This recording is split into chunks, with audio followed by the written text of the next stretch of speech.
Thank you very much, Andy, and thank you to everybody for making some time today to come along.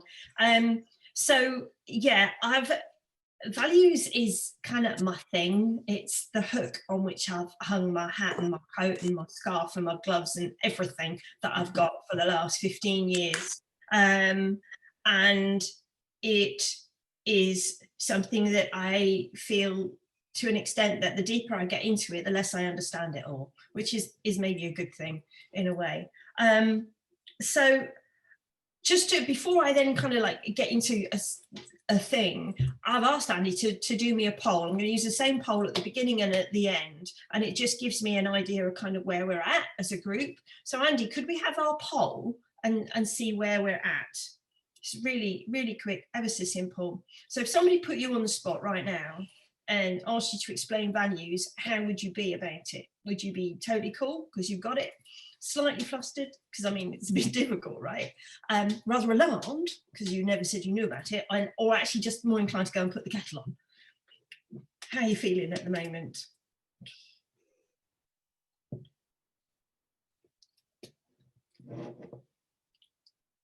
And presumably, Andy, you can see when our votes have come in.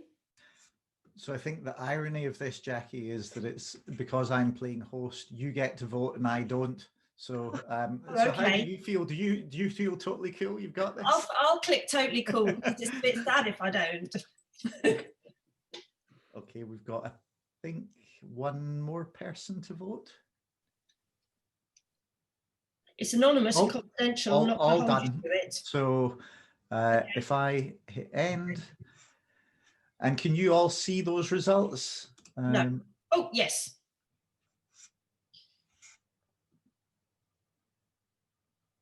Well, that's really impressive that nobody's rushing off to put the kettle on. Well done. Fantastic. So what's interesting, I think, about values, one of the things that's interesting about them is that they're universal because we've all got them. Another thing that is interesting about values is that my personal priority values are different to Saski's and different to Lizzie's and Tatty's and Mark's and Grace and Andy's and everybody's and Anna's.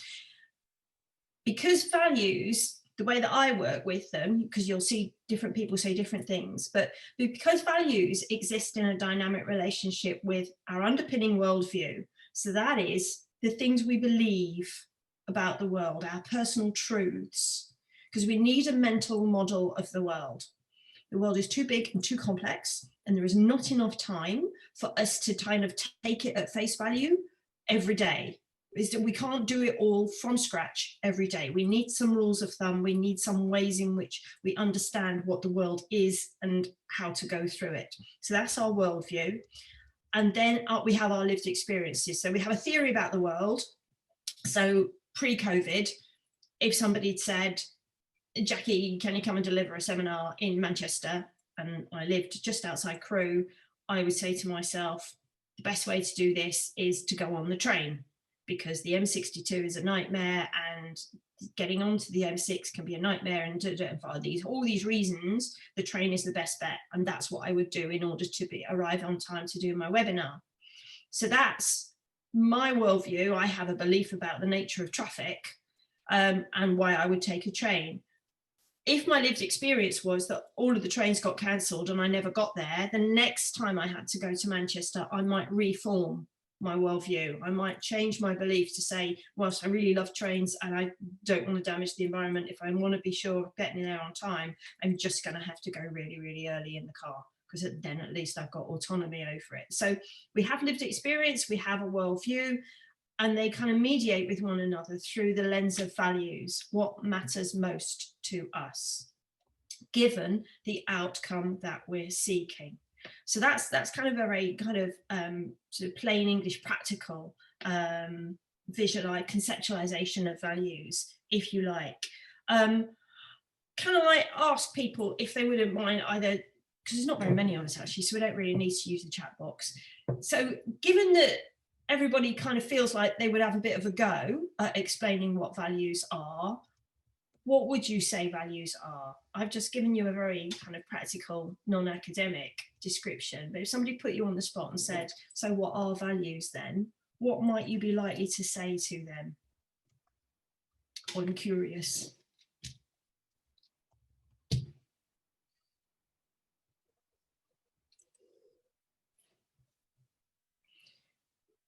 Okay, you don't want to have a go. Greg, I spotted you coming off mute, so that means that you get to talk.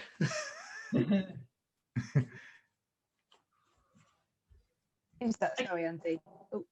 Or Anna. Yeah, go on, Anna. I didn't said Anna. I couldn't hear what you said. I'll just go. Hello. Hello. I suppose I might describe values as a compass that we use to guide us subconsciously. Yeah. Fabulous. Yeah, and you're spot on. That is one of the ways in which they function. And then this is what happens is we feel like we know what they are. And values are unconscious constructions. They are ideas. They are abstract. And because of where they are coded up in our brain, they're coded up in the limbic system. They're coded up in emotional terms, not in linguistic terms. So they exist in an area of the brain that has no vocabulary. So when somebody comes at you with vocabulary and says, what are values? Tell me your values. We go, I'll come back to you. Because actually we've got so many files in our head we have to open before we can actually put that feeling into words. Values are things we feel rather than think. So they are emotionally, and they are emotional in nature and affective in that they influence how we then approach something. So they actually are deterministic in the sense that we will go about a thing in a certain way because of a value that we have. So this makes them really, really tricky. It's great that we've all got them and that mine are different to yours and theirs and so on, because then that celebrates what it is to be a human being and a truly unique creature, which each of us is, because we've each got our own view of the world and then our own unique lived experience. So why wouldn't our values be unique? So that's really good. But then if you want to try and have a conversation about it, whether that's just one-to-one or whether that's in a team setting or whether that's in an organizational setting, it gets a lot more difficult. So values, do interrupt me, by the way, at any stage, because as you've probably gathered, I'm one of those kind of light blue touch paper and retire kind of people. You go, Jackie, talk about values. 2 hours later, everybody goes, I didn't want you to go on that long. So do interrupt me if you want to. The thing is that they drive behavior. And it's when we're thinking about ourself, our best self and our worst self and the person in between, I find that people want to be able to have a stronger grip on that compass to navigate within their best self as often as they can. I'll give you an example. So I first got into this stuff in 2004. I was newly freelance. I'd taken voluntary redundancy from my employer because I was fed up with the job they were asking me to do, bluntly. They were using me, I was working for Fèvre and CVS, and they were using me very much as a troubleshooter. So I was being sent into that dysfunctional team, try and get that back on track. I was being sent over to this project because they hadn't been doing their record keeping properly and there was an ESF claim coming up, or I was sent here, I was sent there, I was sent there. So I was used to fix stuff. And whilst I have a level of capability around that, wasn't any fun. I wasn't having a good time. And I just knew I couldn't do it. I couldn't keep it up. It was going to burn me out. So there was an opportunity for voluntary redundancy. I went, yeah, I'll have a slice of that. So off I went, happy days. And then after the first 3-4 months of my freelance life, I stood back and I looked at the work that I'd got, the contracts I'd agreed to do, and I'd gone and replicated my experience in Fèvre and CVS. I was doing troubleshooting jobs. I was just clearing up messes. I was working on ERDF claims. I was doing it all again, and there was nobody to blame but myself. And I kind of went, this is the thing I wanted, to have the autonomy to avoid, and here I've done it to myself, and I don't understand where that came from, because it was the opposite of my intention. How do I not do this anymore? And it was at that point that I was introduced to the Menescence values framework, which I'll show you a picture of in a minute, and given my personal values profile. And what I discovered within that was that what I was doing was still very much a part of me. It just wasn't the me I wanted to be. I had a very high priority value around endurance patience, and that was about having the capacity to bear difficult and painful experiences on behalf of other people, which clearly doing an ESF final claim is a difficult and painful experience. And so what was happening, I was going to meetings with prospective clients, and they'd say, oh, Jackie, oh, no, oh, we haven't got any timesheets, and we haven't done this, and we haven't got a logbook, and we haven't got this, and we didn't do that. And if we don't get the claim in on time, then it's going to affect the cash flow. And if the cash flow is affected, then we're going to have to make people redundant because there won't be enough money to keep going past Christmas, blah, blah, blah, blah, blah, heaping in all this pain. And my endurance patience value would notice that. It would respond to that stimulus in the environment, and it would kind of march to the front of the bus and go, I've got this. We can do this. And I would agree to do the work, even though another part of me the whole time was going, no, don't agree to this.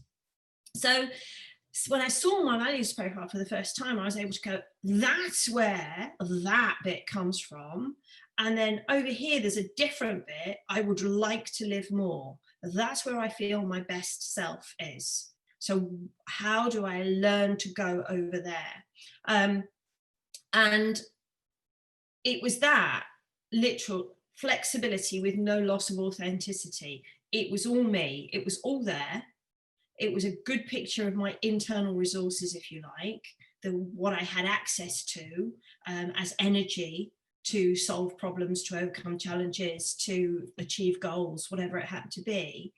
And finally, because it was concrete and it was on a piece of paper in front of me, I could actually use it. Does that make sense so far? Anybody want to ask any questions or push back on that yet? Nope.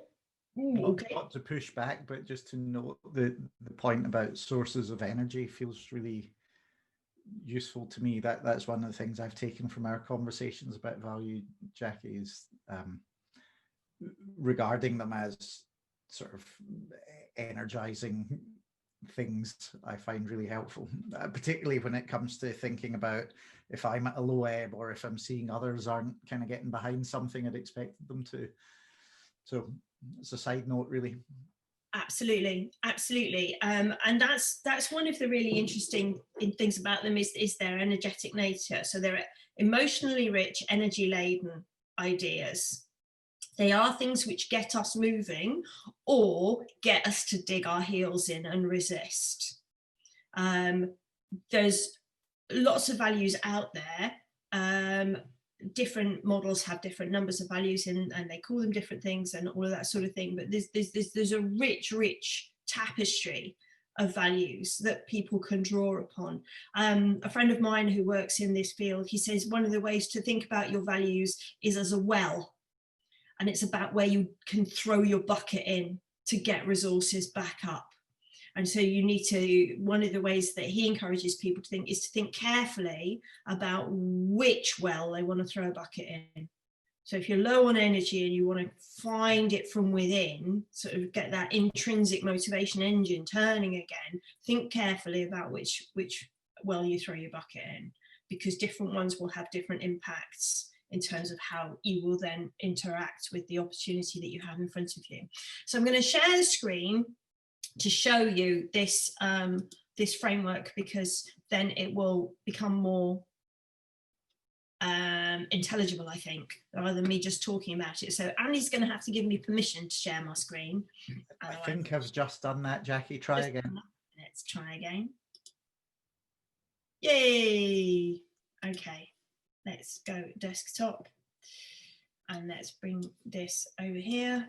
So this is the Menescence values framework. So in terms of the working out loud aspect of this, I should declare that I am in the process of doing a PhD. Very early stages at the moment, but I am doing a PhD, and I am looking through my PhD really at values in terms of form and function. So what are they? What form do they take, and what are they for? How are we using them? So this is the Menescence values framework. I'll walk you through it. So what we've got is, along the bottom here, we've got 8 different clusters of values. So you'll see some parallels with Maslow's hierarchy of human needs, some parallels with Schwartz's quasi-circumplex, if you know that model. But essentially what the idea is here is that you can have a group of values which share an object of attention.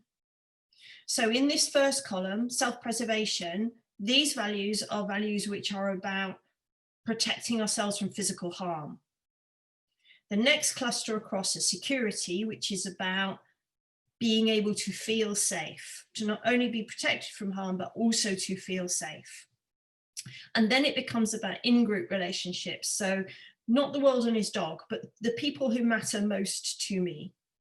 So it's likely to be family, but not all of your third cousins 5 times removed. It will be some people in work, but not everybody on the payroll. It will be some people in your community, but probably not everyone who lives up and down your street. So it's in-group relationships is quite tight. There's an organisation cluster, which is about the world of work, how I belong to something which is bigger than self, is formal and has rules. And then it goes across into a different kind of energy, which is much more expansive. The first 4 are all about how certain criteria are satisfied. These are values with a measuring stick. They go through life kind of going, is there enough? Is there enough? Is there enough? So financial security, is there enough money coming in for the money that needs to go out? Self-competence, confidence. Do I have enough confidence to do the things I need to do? It's about enoughness. Whereas on the right-hand side, self-actualization is me, my skills and talents, what I'm bringing to the party.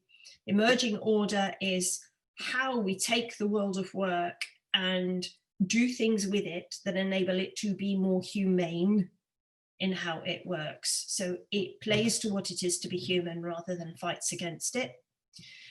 And then we've got wisdom, which is an understanding of universal principles and those big aha moments which get you kind of going, oh, so you do that and then that and then that and then, oh, that's how all fits together. It's those gestalt moments of realization.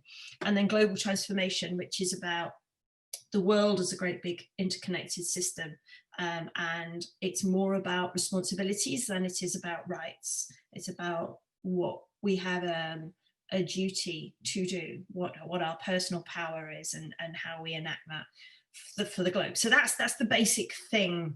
And generally speaking, people have got a number of values across a whole number of clusters. So this is the form and function thing, is endurance patience is actually insecurity, because endurance patience value is about being able to bear something difficult and survive it. And that's security, because that helps you feel okay. So that value for me was being triggered, and it triggered also feelings about, if I didn't take the work, I wouldn't have the money to pay the mortgage, and if I didn't take the work, I might damage my reputation. If I didn't take, so it was very it was scared, basically. It was very frightened of what would happen if I didn't do this and if I didn't do that. What the other value that I had, which was not quite as big as down here, simplicity play, which is about taking a playful approach to simplifying complex situations and finding practical ways forward. And I really love that. And I felt deep in my bones that that was the work I was supposed to be doing. That was the stuff I'd been born to do, but I wasn't doing it because endurance patience was taking too great a priority. So what I did was I taught myself to notice. I taught myself to notice when endurance patience was coming to the front of the bus, and I taught myself to take a breath and kind of step back from it and kind of go, no, that's not the well I want to throw my bucket in. Yes, I can do it. Yes, I will do it well enough. Yes, I will make these people happy if I do it. However, none of that is the point. The point is for me to be freelance and able to use my unique skills and abilities in unique kinds of ways. And that's not what this is. So I'm going to take a simplicity play approach to it. So I would turn around to them and either say, no, I'm not the right person, but I'll help you find somebody who is. Or I would turn around to them and say, listen, this is a rare old model that you're in here, all these complex pieces. Here's a simple way forward. If you want me to do this work, I'm not going to do it like A, I'm going to do it like P. And the way we will do it is by building a multidisciplinary team, and I will do some exemplar stuff and get folk to shadow me, and then they'll take over and I'll just mentor them. And then by the time we get to the end of the process, you'll have the job done, but you'll then have built your in-house capacity and you won't ever need me again. We could do it that way. And people went, oh, okay then. So this is still me. So the thing that I'm suggesting here, this whole kind of flexibility with no loss of authenticity, is that everybody's got a spectrum of values, because we all have to deal with all sorts of different things in life. So we have to deal with, how do we feel safe? We have to deal with, how do we fit into and honor the requirements of systems that are larger than ourselves and are formal. We all have a question about how we want to use our skills and talents and how we want to develop as a person, and then the difference that we want to try and make in the world, which is that emerging order stuff. We've got all this going on. And what I'm suggesting is that I feel passionately that if we worked with folk in such a way as they were better supported to have a conscious connection with their personal values within a framework, they would be better equipped to deliberately bring their best self to bear upon a challenge, rather than finding themselves in some kind of default response, which is still them. So they're not lying or anything, it's not pretend, but it's not making the most of what they've got inside them necessarily. Does that make sense as a proposition, that we could potentially find ways to work in future which equip people to be literally more resourceful? We're not putting resources into them. What we're doing is we're trying to create a way in which people can tap into the resources that they have naturally and use them more intentionally. That's what I think. What do you think? Do you think we could do that?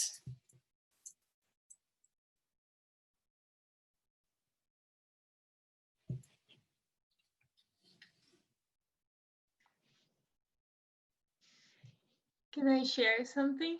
Please do. Yes, that would be great. I think this is very interesting to me, because I think my default way to see values, when I think about values, I mostly think about the social responsibility, the things I need to provide the world with. And I never had thought before about security or self-preservation as a value. I always thought that as like survival skills, you know. And it's very interesting, because sometimes I feel conflicting with I believe I have a deep care for the social responsibility, I feel. But at the same time, sometimes I have my own the security, self-preservation, and belonging values, and I find myself self-centered, you know, to think about that, some selfishness, you know, involved. And it's interesting to see it can actually be a value as important as the social values. Absolutely, absolutely. That's a really good description, Tat.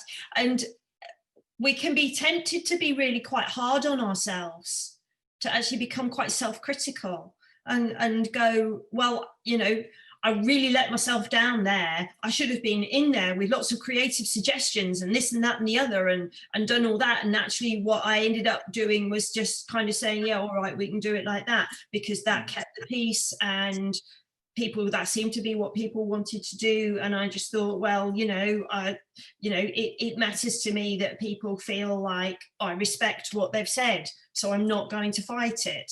And then you go away, and a week later the project's in a complete mess, and you're thinking, why didn't I speak up? Why didn't I stop this happening? And we can become really quite hard on ourselves unfairly, because in the moment, in terms of the outcome we were seeking, we were trying to do our best within what we have inside us.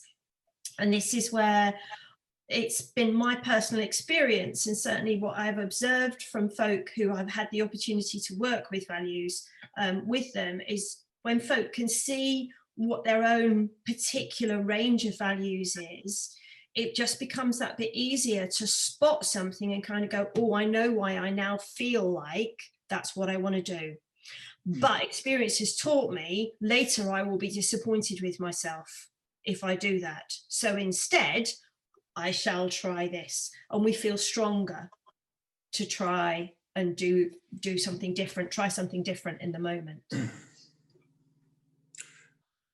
Jackie, could I just ask a quick question? Sure. I'm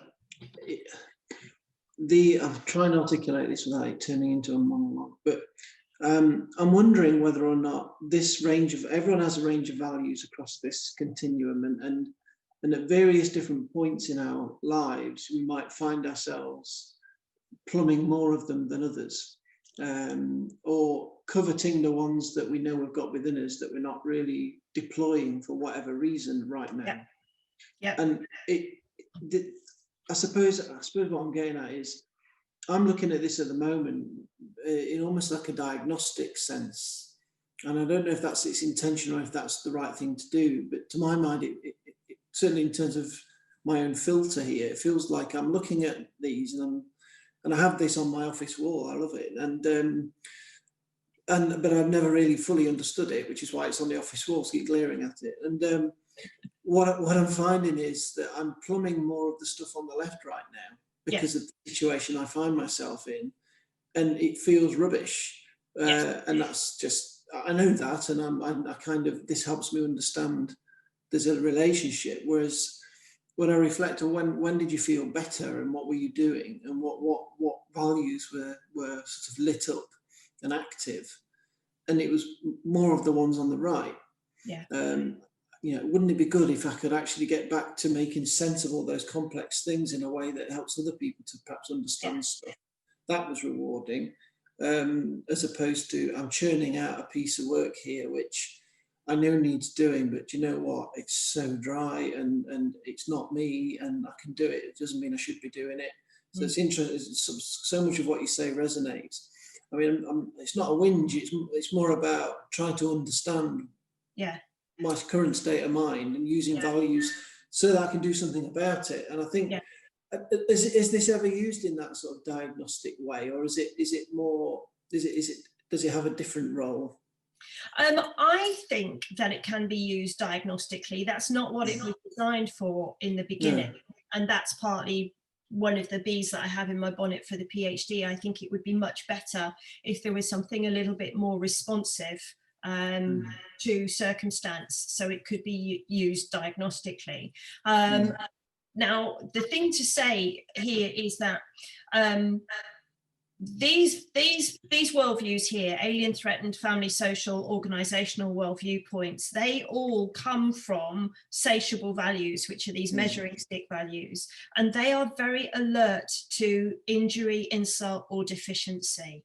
So when something shifts in the outside world, like a pandemic that goes that actually there's a lot more to be scared of than you ever realized before, it is entirely natural for any values that we have on this left-hand side to get amplified, for them to become hypervigilant, hypersensitive. That makes sense, yeah. And it's also entirely natural for us to then seek to work in ways that satiate them. They get them calmed back down again.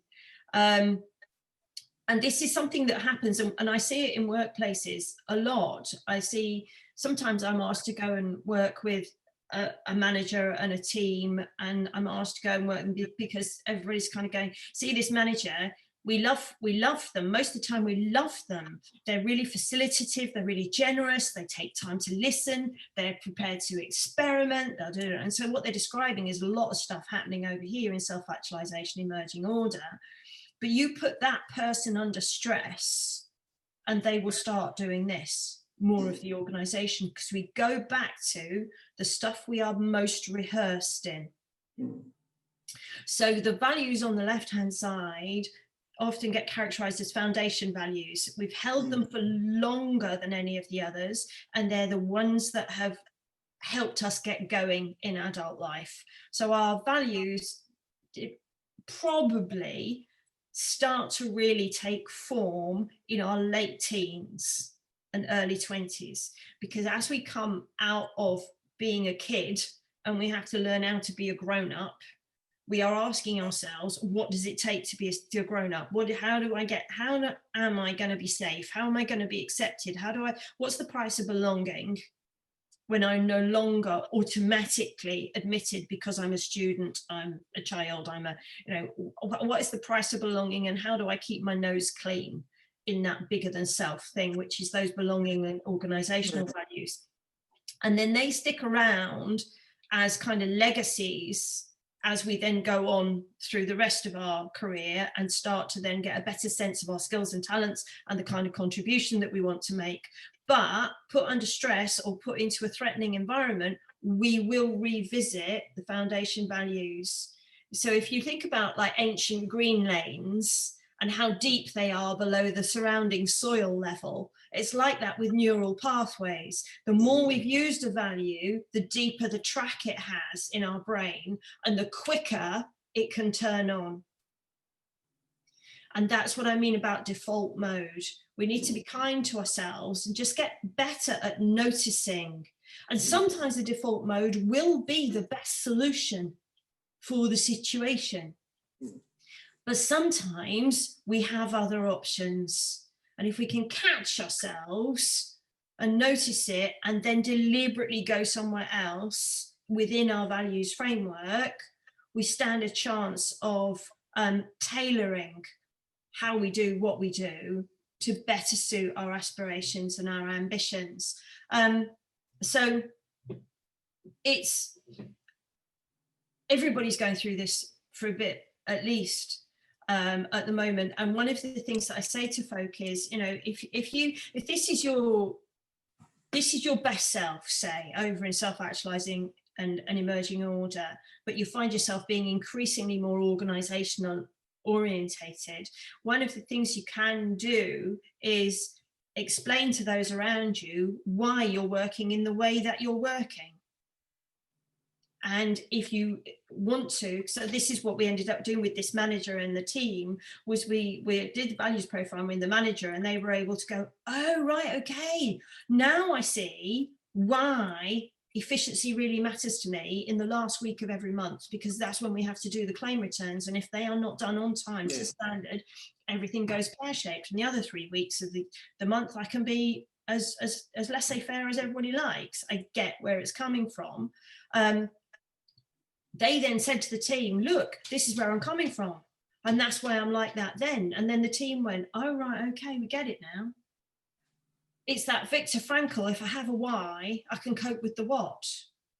So when, as managers or leaders, we're able to be more, I don't really like the term transparent, but it's about being more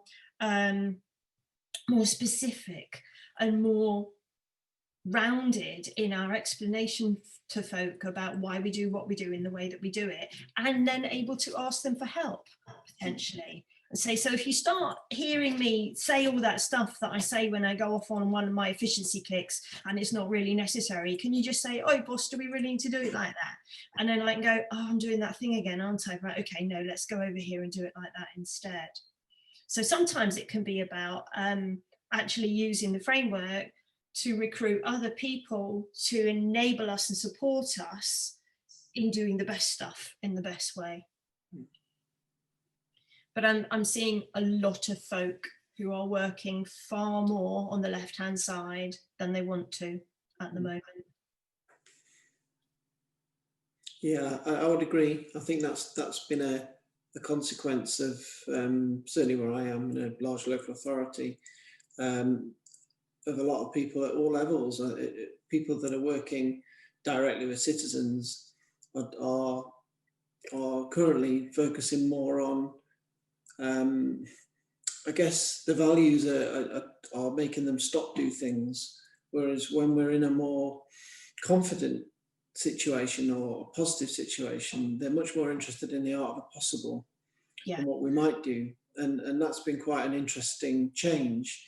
It didn't start that way. When COVID first hit, it actually went very positive and very art of possible, and things felt freer for a little while. And then because this thing hasn't gone away, it's hanging around, it's actually, we've gone further back than where we were. Certainly I'm having to manage and try to understand different issues from people that not 6 months ago were forging ahead with lots of strength-based work and lots of really innovative stuff that they always wanted to do that felt they could do, and now they're almost mourning that and have hunkered down somewhat. Yes. So I do recognise empirically somewhat. I don't know if I'm making it fit or whether it's exactly what's happening, but it does feel like.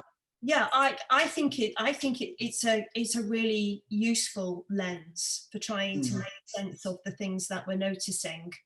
Because another thing to say is that a lot of the stuff on the left is really quite draining. Yeah. That to work that way is hard. It is wading through porridge stuff. So it's not surprising that folk are worn out now compared to, and also I think that there was possibly at the beginning of all of this, kind of back in February, March, April time, there was a bit of maybe not a belief necessarily, but certainly an appetite to beat the virus, to get ahead of it, and all of those sorts of things.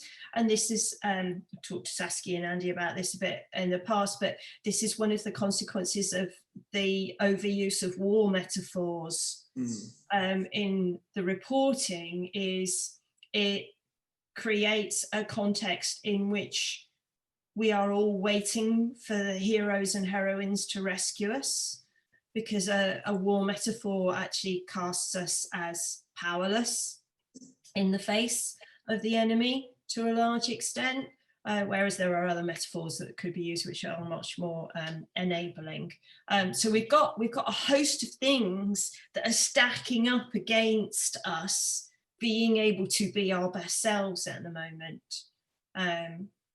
unfortunately. But I do think that a greater conscious connection with each of us personally, with our spectrum of values, gives us more opportunity to try and step back from some of that, not do it all automatically, and just find some small spaces, even if it's small space, as just a piece of a project or just an element of something where we can go, do you know what, sod it, let's try it like this. It's relatively low risk, or it's relatively quick, or whatever it happens to be. Let's just set out to recapture some of that spirit that we had at the start.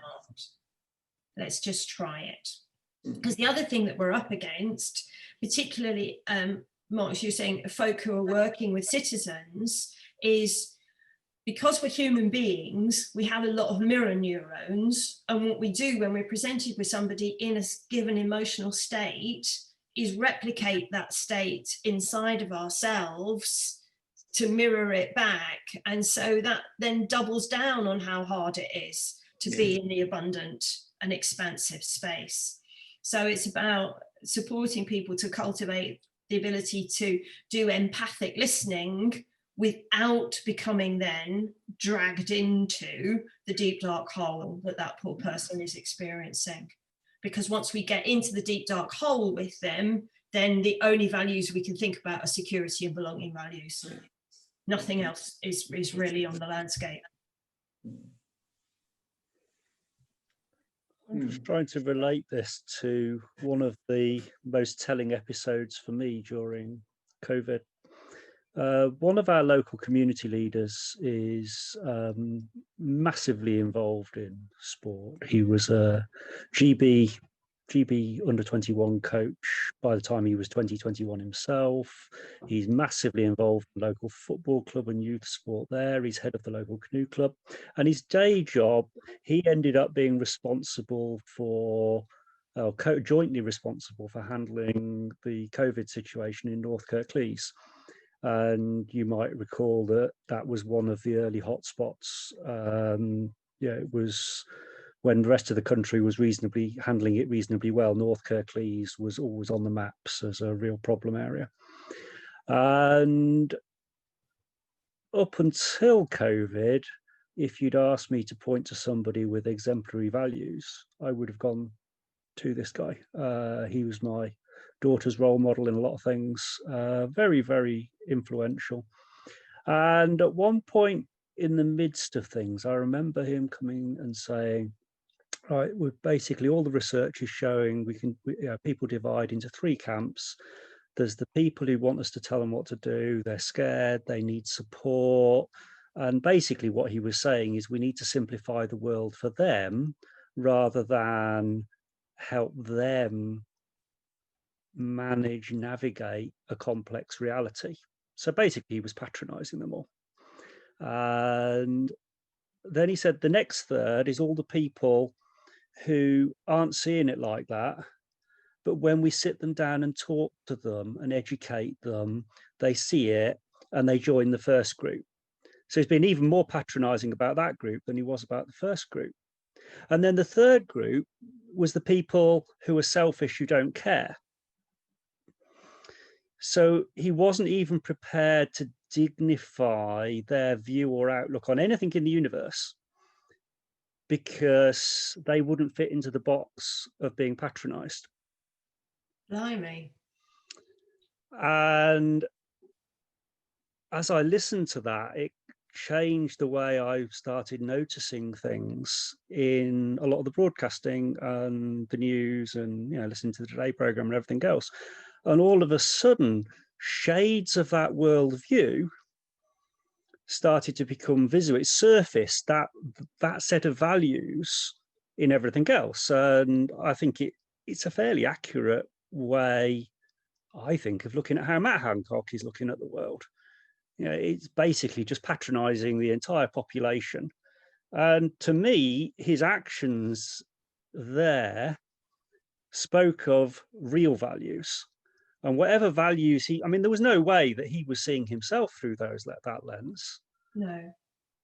And that strikes me as at the heart of what we've got to deal with here, that if we give people encouragement to reflect on their own values and they have those conversations about values within little echo chambers, you end up with the thing that we see everywhere, which is the dialogues of the deaf, because you've got one group of people who are all convinced they're right because they talk to each other and they've got the same language around values. And whenever they meet anybody that isn't within their bubble, they just find reasons to not listen. And actually dialogue across those things don't work. And I think what we've ended up with in COVID is a situation where people talk about we want the government to tell us what to do, and actually what they want generally, I think, is government to endorse their way of looking at the world so that they can go and be really, really superior to all the people who aren't being like them. So you've got one group of people who want the government to come down and lock down on everything and endorse their view of the world. And you've got another group of people that want the government to come down on their side and endorse their view so that they can ridicule the other lot and the rest of it. And I think the actual values landscape at the moment is just one of silos. And I suspect that's running into organizations as well. Yeah, I mean, to an extent, I think that's what we have most of the time. It's just not quite as apparent. And it's less, for me, is less about dichotomies in values as in worldview, because you could have a bunch of people who all place some value on initiative, for example, you know, being able to commence a course of action, but depending on the view of the world they have, whether it needs to be highly structured and top down and all the rest of it, so very organizational worldview, or whether it's very collaborative worldview, they'll then think that initiative means something different. It can be the same value, but how it gets lived out can be very, very different in different places. And this is one of the challenges inside organizations, when there's half a dozen values which are nailed to the wall and they go, those are the core values. If there isn't a real dialogue about what they mean in practice and what they are there to accomplish and how we shall know that we are doing it that way, then it all falls foul and they actually become the roots of dissension rather than the roots of consensus, which is what they're supposed to do. It's a really tricky one. And one of the things that I think about the current values framework, so we're into the last 5 minutes now, so thank you for coming, Lizzie. I'm glad it's been an interesting conversation. You take care. I feel that the various values models that are out there nowadays, which is why I'm now embarked on this PhD, are not actually meet for the challenge of the conversations that we need to have these days, because the vast majority of them were crafted between the 1940s and 1990s, and the world was a different place. And there is vocabulary that is abroad in the world of work now, things like co-creation, co-production, all that kind of language of empowerment and engagement and of genuine systemic listening and systemic responding. None of that's reflected in any of the frameworks that are out there at the moment. And I think if we don't take some steps to bring that language into this field, then we will be doing everybody a disservice from this point on. So that's kind of what I'm working on. So I'm going to stick a quick thing in the chat box. It's a link and it's a plea from me. It's a really quick survey. It takes about 4 to 5 minutes. I know some people have done it, and Saski's done it, Mark's done it, Andy's done it. It's part of my PhD. It's just some kind of background stuff on people's positions on values. So if you have 4 minutes to do that, I would find that deeply, deeply helpful. Thank you very much. I'm really grateful for the conversation. It's been an interesting one. I hope in some measure, at least, I've kind of talked a bit about the title that we had in the beginning. And if you have any questions or want to continue the conversation, please do feel free to reach out and ping me an email or send me a tweet or whatever, and I'll do my best to answer.